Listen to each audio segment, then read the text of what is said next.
Imagine creating an entire film sequence with every camera angle and movement you need, starting from just a single image. That's now possible using AI tools like Nano Banana PRO. I started with just a single full body shot of my character. Starting with just this, I was able to generate every single camera angle. And I'll show you how I did this from scratch using AI. But I'll also show you how to generate camera movements just like these to go along with your scenes so you can master AI storytelling. So here's a full body shot of my Star Wars inspired Jedi character. And from just this one image, I'm going to generate all the different camera shots to tell an entire story. When picking the starting shot, you want to go with a full body image like this one because it shows all the clothing and the shape of the body of the character. That way, when we go and generate all the different extra camera shots of her, it'll be able to keep her face consistent, but also her clothing and also the shape of her body. So to make all these images, we're going to be using this AI platform called Design. And so let's create a new project, give it a name like AI Camera Angles. To use Nano Banana Pro, first let's go to text to image and pick an AI image model. But I'm going to be using Nano Banana Pro. Here's the prompt I used to generate my character. So it's going to be a front view full body photo of a female Jedi. I'm not going to read the entire thing. You can look at that for yourself. Make sure you turn off this prompt improver. That's how I got the most realistic looking results. So turn that off. So we can also choose the output quality. Now set that to 4K and then pick the right aspect ratio. So I want a widescreen 16:9 photo. So after a couple of tries, I got this shot of my Jedi character. Now it's not exactly a full body shot because her entire lower body is actually not inside of this image. Her boots are cut off. So that brings us to the first way to control the camera, which is going to be the camera shot or the distance we are from the character, how far away we are from her. To show her entire body, we actually need to pull back a little bit and zoom out. So if I click on this image, there's going to be this chat editor underneath. You can also find this on the right side underneath all the images you've generated. And in this chat editor, we can directly instruct AI to change the camera shot of the photo. So I want to pull the camera back to show her entire body. And so the prompt I'm going to use is zoom out a little bit to show the Jedi standing and wearing dark colored boots. And just to make sure I get the right sized image, I'm going to use a 16:9 aspect ratio. And that's what the complete full body shot of our character looks like from head to toe. So we've pulled the camera back, but we can actually bring the camera much closer to her to highlight specific parts to tell a story. For example, if I wanted to create a more suspenseful, intense kind of scene, like there's going to be some action about to go down, I might actually want to zoom in close to her hand that's holding the lightsaber to signal that a fight's about to happen. So to zoom in, we'll be using what's called a close-up shot, and this time on the hand of the Jedi holding the hilt of the lightsaber. And we get a nice close-up shot of her lightsaber with all of its details. Of course, we can zoom in on all the different parts of the character, whether it's around the belt at her waist, her boots, standing on the ground in the lava. Now, obviously, the most interesting shot is going to be a close-up on the face. This brings us eye level with the character, like we're standing right in front of them and talking directly to them. One problem that I ran into when creating these close-ups is the lighting of the scene. When I first tried to make these close-up shots, I got a lot of shots like this that were more saturated in color. You can see more light reflecting on her face than if we compared it to the original image.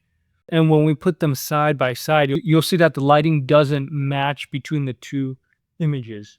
I tried using muted colors and I just got this bland gray looking image that also doesn't match the original shot, which had a little bit more color in it. And so what I found worked best to keep the lighting consistent was to actually just describe the environment that this character is in. And so what I used for this prompt was I said that it's a light gray dreary day with subtle orange light from the lava in the smoke. And I found that a prompt like this gave me the closest results in terms of the lighting compared to the original photo. And it worked the best for all the images that I made. So I have a close-up shot of my character. I'm actually going to double click on this to put it on the canvas. And I can zoom in even more to highlight specific features on her face. And this is going to be what's called an extreme close-up shot. So actually I need to use this chat editor to use a close-up shot of her head as a reference. And let's say I wanted to zoom in super, super close on her eye. I can use a prompt like an extreme close-up shot on her left eye. And now we are much, much, much closer to this character. So I also generated close-ups on other parts of this character, like the bridge of her nose, also showing her with different facial expressions, like she's gritting her teeth, or maybe she has a subtle smirk on her face. And using extreme close-up shots like this, it can also make for some really interesting AI scenes later on. We can also make what's called an off-center shot. And so right now in our full body shot of her, she's directly in the center of the image, but I could place her on the left side of the image or on the right side of the image too if I wanted. So in the prompt, you would simply say an off-centered image of the character. For example, she's kneeling down on one knee on the left side of the image. And that's where it's going to place her. We can also zoom out from her and pull the camera super far away, which is an extreme long shot.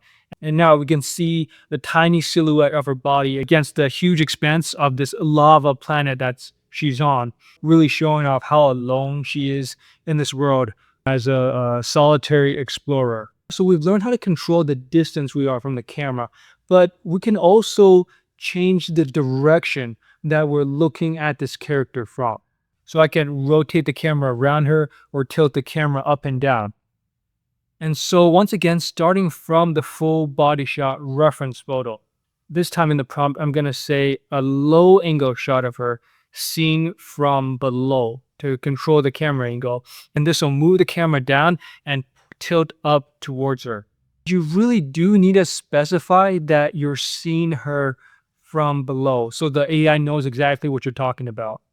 When you use a low angle shot like this, it changes our relationship with the character. Now we're not level with her anymore. She's actually above us, which gives her this strong, powerful presence, like she's the dominant hero in the story. Now, on the other hand, we can also move the camera above her and tilt down. This is called a high angle shot, and we're going to use a prompt of high angle shot of her seen from above. And now she's still the hero of the story, but the dynamic has changed. We have the high ground now. So we're the dominant position. She looks smaller and weaker, now like she's more vulnerable. And don't be so boring with your prompts. Really think about the location that the camera is placed in. That can have a huge effect on how the image turns out. Like, let's say I ask for a low angle shot of her taken from below, but I want the camera to be placed at her hand holding the hilt of the lightsaber. Instead of just a generic low angle shot, we're actually controlling the specific part of the body that we're looking up at. And now she looks really powerful and really dangerous as well. We can also start rotating the camera around this character in a circle. So for example, we could rotate the camera to a side profile shot. We're now looking at her from a different perspective. Instead of looking at her head on, where it's like we're standing shoulder to shoulder with her and we're just looking over to see what she's up to. You can also rotate the camera all the way behind the character to take a photo of her seen from behind. Now we can't see her face anymore, so there's a bit more added mystery to this photo. We don't know what she looks like. We don't know what emotion she's going through. We do have a better idea now of the environment that she's looking at. We can also get a tilted angle. This is a Dutch angle or an off-kilter angle shot. And this gives a little bit of an off-putting vibe to the image. It's a little bit uncomfortable to look at when you have the camera tilted like this. So if it's an uneasy emotion you want to create, then this is a great shot for that. You can also combine different camera angles and camera shots together. I found that the best way to do this is to first generate one camera angle and then add the next camera angle on top of it. And so what I mean is first we can generate this shot of her seen from behind. And now using this image, I can actually add an additional layered camera angle on top of it. And then in the prompt, I can tell it to create a high angle shot of her seen from above. And if we combine camera angles using this method, we can get an even larger variety of images like this one where we're actually behind her, but also above and looking down towards her. So here's another example where I started with a close-up shot on the face of my character. And then I also layered on top a low angle shot taken from below her. So we have a close-up and it's also a low angle from below. I found that for close-ups of her face, the low angle shot worked a lot better than a high angle shot. When I tried the high angle shot, I got some weird looking results like this one. So you'll need to experiment a little bit to see what works well here. We can do more to change our perspective on this scene. Using what's called a bird's eye view shot or an overhead shot, we fly above the character and look directly down. We don't have that personal connection to the character anymore. Now we're observing her from a more objective and cold perspective. There's a very popular shot is the over the shoulder shot where we're placing the camera directly behind the shoulder of the character. So we see what she's looking at, but her presence is still there with her shoulder and her hair still slightly in the image. So I don't actually like the fact that her arms in this photo. I'd rather have it just be the shoulder. And so one of the cool things about using Nano Banana is that it can actually do AI image editing. So if in the prompt I say pull her arm down so it's out of the photo, it'll actually just directly make the changes on top of this image. And we end up with this shot just looking over her shoulder. We can also use what's called a point of view shot, where we're actually putting the camera inside the eyes of the character. So we're seeing the same exact things that she's seeing. So in this example, we're observing things from her perspective, holding the lightsaber. So now you know how to fully control the camera angle and the camera shot. But on top of this, we can add another layer of camera control, which is a camera movement using AI video. Instead of a static scene, we can rotate the camera around the character if we want. We can use those extreme close-up shots we created earlier and zooming super close on her facial features. We can start from a shot looking behind her and rotate the camera around to the front of her to show her in action. So let's say we wanted to rotate the camera around her. I'll start with this close-up shot on her head and now use this AI video generator. When we use this, you'll see that it's actually selected the image as a reference for the AI video generators.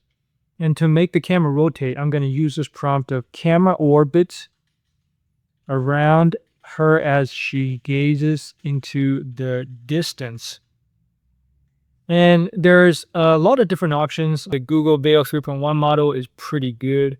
The Kling 2.5 is also really good with animating different camera movements. So I'm going to use that actually. And if we generate this video, it gives us this really high quality shot where we're both seeing the character really up close and personal, but that camera orbiting around her just adds that extra little bit of emotions to the video.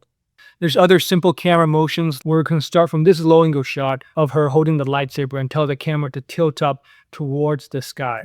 One really cool camera movement you can use is actually a shaky handheld camera. So instead of that smooth camera motion, it'll actually generate a much more shaky effect. And I found the AI video model that works really well for that is this one called Minimax High-Low 2.3. So using this model and combining it with the shaky handheld camera is going to be really good for an action kind of scene. If you use AI video, you can add in additional elements to your storytelling. Like this one where we're seeing her from behind, but she jumps off the ledge, making her disappear into the dangerous environment. So we're not really sure what's actually happened to her. We can create emotional scenes using just a static camera shot where there's no motion, but we show off the emotions of the character. A really great way to use all the different camera angles that we've created using AI is to actually chain them together into a full scene. So I can start with this full body shot of my character and rotate in towards her face and show the subtle smirk on her lips. So this is a much more interesting way of showing her emotions than if we just use a static camera of her from a full body shot and showed her smiling. Instead, we really get to see her up close and personal. The way to do this is called the start and end frame feature, where I'm starting with this full body shot of her, and this end frame is going to be that close-up photo of her subtly smiling. The prompt we're going to use is just that the camera zooms in and rotates around her subtle smirk. There's a few AI video models that let you do this. So Kling is one of them. Google Video 3.1 also lets you do this. I believe Pixverse also has this feature. Since we already generated so many different camera angles of our character, it just makes sense to be resourceful and put them all together like this. Here's another example of chaining together different shots, where I'm starting with an over-the-shoulder shot behind her and rotating to the front of the character. And oh yeah, by the way, I also added in another character. This is going to be her sworn enemy that she's in a battle against, a Sith character, to adding a little bit of conflict into the story. So how did I add him into the shot? Well, first I generated a photo of this character using Nano Banana PRO. I'll put the prompt on the screen. And now taking this photo, I'm going to inject him into the world that we've already built. So here's what I'm going to do. I'm going to start with this over the shoulder shot of her. I'm not going to directly place the Sith in here just yet. I actually want to just generate an image of him in the lava world. So down here, I'm going to need to actually attach the picture of my Sith and place him in there. And the prompt I'm going to use is a close-up shot of the Sith in the lava landscape with the same lighting conditions. So it's a light gray dreary day, and there's subtle orange light from the lava in the smoke. So this should place our Sith character in this volcanic landscape. Okay, so far so good. Now that I've got him in this volcanic character, I want to see if I can actually create the over-the-shoulder shot of my Jedi looking at this Sith. So now what I'm going to do is start again with this over-the-shoulder shot of my Jedi character and attach that photo we just generated of the Sith on the lava landscape. So this is a picture of him on the lava landscape. Now in the prompt, I'm going to say an over-the-shoulder shot looking towards the Sith standing on the lava landscape. He is reaching his palm out.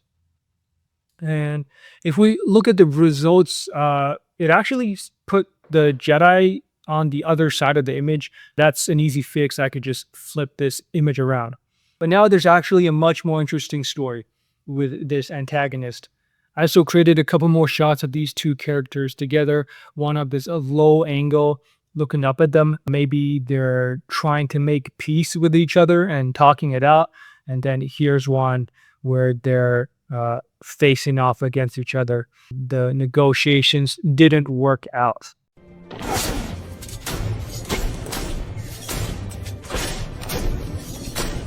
So to actually tell a story, I also need to add in some character dialogue and have them interact with each other in a more meaningful way. So you can prompt for character dialogue using an AI video model like Google Video 3, for example, but I'm actually going to use AI lip sync to make the characters talk to each other. We'll find our close-up shot of our character and use this AI lip sync and then select her face. Okay, make sure it's what we want it to look like. And there's some options. Definitely recommend you using the pro quality lip sync. That's going to create like a really lifelike result for them. And also let's increase the output quality to 1080p. And then the last thing we need to do is just pick a voice for her. You do have the option of generating a voice using the design app, but I'm actually going to upload my own audio file that I made using AI. And once your audio file is uploaded, I'd recommend moving it a little bit from the front starting point, so you just have a little bit of room to play with, and also extending it a little bit further. So now let's see what the lip sync looks like. The heat here mirrors your anger. Let it go before it consumes you. This is one of the better lip sync tools that I've used. Animates her face very, very well, but it also animates the background elements of the lava and the smoke and the fire. Here's another lip sync example I made for my Sith character. Why would I let it go? Anger is the only thing keeping me standing on this molten rock. One really cool thing about this lip sync tool is that you can use multiple characters. So I'm going to do a shot with the Jedi and the Sith in the same shot. Now you can do up to 4 faces, as it says down here, but I've only have 2 characters, so I'm just going to do them too. I've uploaded the audio files for each of the speakers. I'm just going to line them up so they're talking at the right times. All this fire, it reminds me that even destruction has a choice. You still do too. Choice? Look closer. This world only survives by burning everything in its way. By the way, Design AI does have a Black Friday sale going on, and they're giving 50% off for the first month of a subscription. I'll put the links in the coupon code in the description below if you want to go check that out. Let's see what happens when we put all the different things we learned today into a complete AI story between these two. The heat here mirrors your anger. Let it go before it consumes you. All this fire, it reminds me that even destruction has a choice. You still do too. Choice? Look closer. This world only survives by burning everything in its way. So will I.